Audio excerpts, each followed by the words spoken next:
Very pleased to have with us on the program tonight Matt Light, former New England Patriot with the Light Foundation. Matt, how you doing, sir? Oh, I'm doing well. And yourself? I'm great. Thank you so much for coming on the program. So last night, I don't know if you were watching the game. I actually wasn't, I have to say. And all of a sudden, my phone blew up. It started vibrating like across the table because my Twitter was going crazy because of Bob Costas' comments during halftime. In which he basically said that guns are bad. We'd all be better off if we had no guns in this country, and that, in essence, this tragedy and this murder over the weekend could have been prevented if only we had banned guns at some point in the past.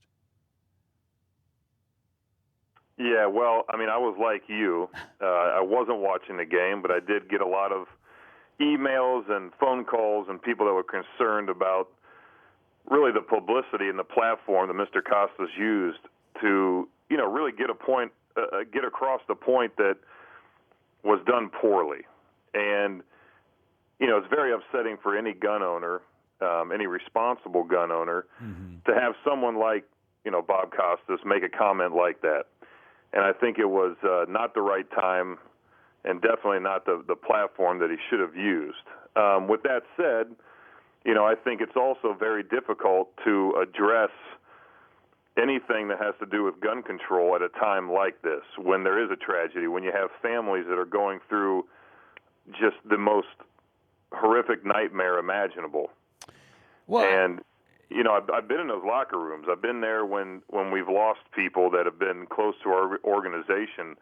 And nothing like this, of course, during my time, but I know what impact that makes in a locker room, and for guys that have, played alongside each other and gone through what you go through during the NFL season, and in this case, many seasons. He's been around these guys for a long time, and it's just not the right time to even bring up something like that. And to that end, Matt, up until Bob Costas quoted, and largely he was quoting from Jason Whitlock, but up until he did that, the biggest controversy was the NFL's decision to continue playing this game. And that speaks to what you just said. You talk about the coaches, you talk about the players, you talk about everybody involved and what they're dealing with, and that's a very, very personal thing. It just strikes me as odd that we went from this question of, well, should these guys even be out there? Should we even be having this game today? To all of a sudden, hey, let's talk about banning guns. Yeah, it definitely presents a very skewed image on the entire debate. Look, again, this is something that at this point in time, it's a tactic, because what they try to do is they try to bait people into a conversation that you cannot win, and it's a tactic that they use in the media, and it's a tactic that the gun activists have always used. Let's throw up our hands and start screaming as loud as we can for gun control during the worst possible times. And at that particular moment, anything that any responsible gun owner says, they can use that against you, because, look, you're talking about not banning or not controlling something that just caused, in their mind, a serious problem, when we all know, and they all know, that the problem is never the gun.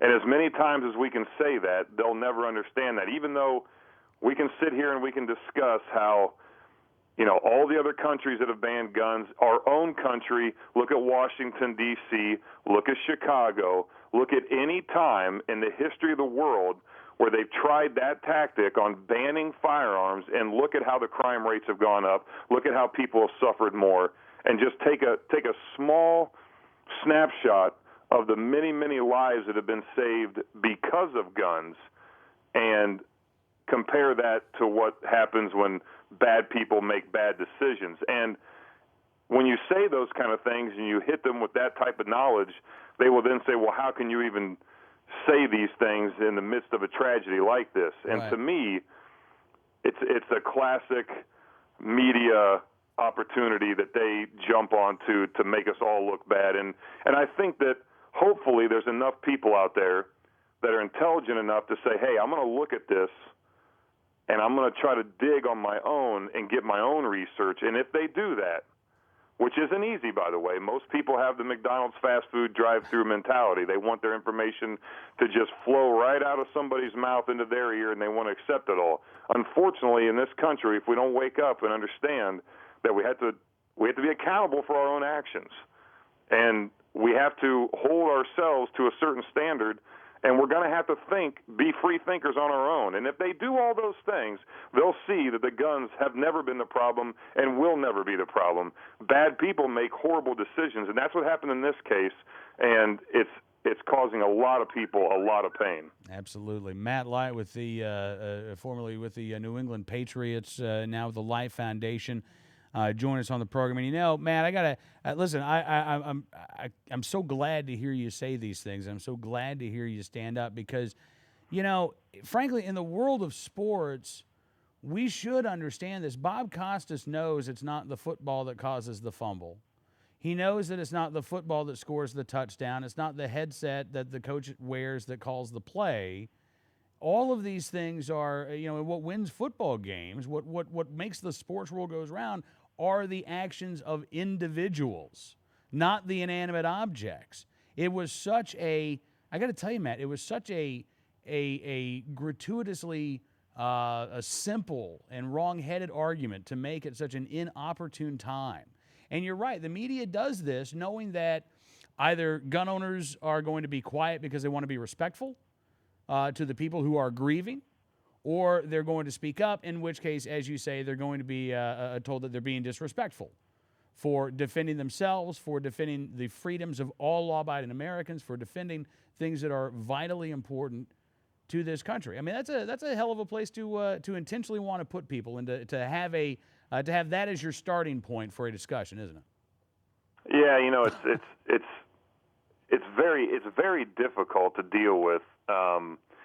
For many reasons. And I think that, number one, I put myself in his shoes and I say, hey, look, if he's never been around it, and I know many people, I've played with many guys in my locker room over the years that, would hear of me going out hunting or, they'd hear that, a group of us were going to go down to the local gun club and, do some target practice or whatever it might be that involved firearms. They would look at us and ask us these questions that most non-gun owners ask, and it's, do you really need them? Is this, that, and the other, and they're just not educated to it. They didn't grow up around it, so I'm sensitive to that end of it. But what I don't like is when people say things, especially when they have a platform like Bob Costas does, and they say things that they obviously haven't ever taken the time to justify saying. And that's just not, look, you don't do that when you're in that position. I tried that world out for a little while. You're very calculated in what you say and how you say it. I think that, Matt, I got to interrupt you, man, because to that end, what do you make of Jason Whitlock's comments to Roland Martin today that, quote, the NRA is the new KKK? Well, again, unfortunately, I've seen this too many times, and we just went through a big cycle of it. There are a lot, and I won't mince words. There are a lot of ignorant people in this world, and when I say ignorant, that's literally exactly what I mean. Yeah. They do not have the knowledge. They don't possess that, nor do they care to, and it's wrong, and it's a big part of this country anymore. And I think that people need to wake up. Look, the truth of the matter is. And I talk to kids about this all the time through our foundation, the work that we do, and I make it a point to say you have to really be accountable for what you do. The government will try to take things away from you because they think you'll get hurt with them. That's not their job. That's not their role in this world. Our government's here to make sure that we're safe and we're protected, not to tell us what we can and can't play with because we might get hurt. And unfortunately, that's where they're going. You need to educate yourself. You need to understand. I'll tell you right now, any kid that I've ever worked with in the outdoors that has learned how to respect a firearm has then taken that mentality and applied that to many other areas of their lives, and it's helped them immensely. And I'm not saying that you have to do that to make a difference in a young kid's life. I will tell you, though, that teaching them how to respect something, show respect for it, and then how to conduct themselves in a way that would allow you as an adult to put your faith in them to do the right thing is a pretty awesome tool. And I'm so sick and tired of people saying, well, it's not his fault or it's not her fault. Yeah, it is. When people do bad things, where are the people around them? And I'm not saying that that's the case here. Right. I mean, this is an isolated incident, I hope, and I hope we don't see any more of this. But as a whole, there are a lot of people that are getting away with a lot of things because there's always an excuse. Somebody could have put them in their place a long time ago, and that might have prevented some things down the road. And that's where we are as a country. And until people are more real about what they do and why they do it, we're going to see more of this.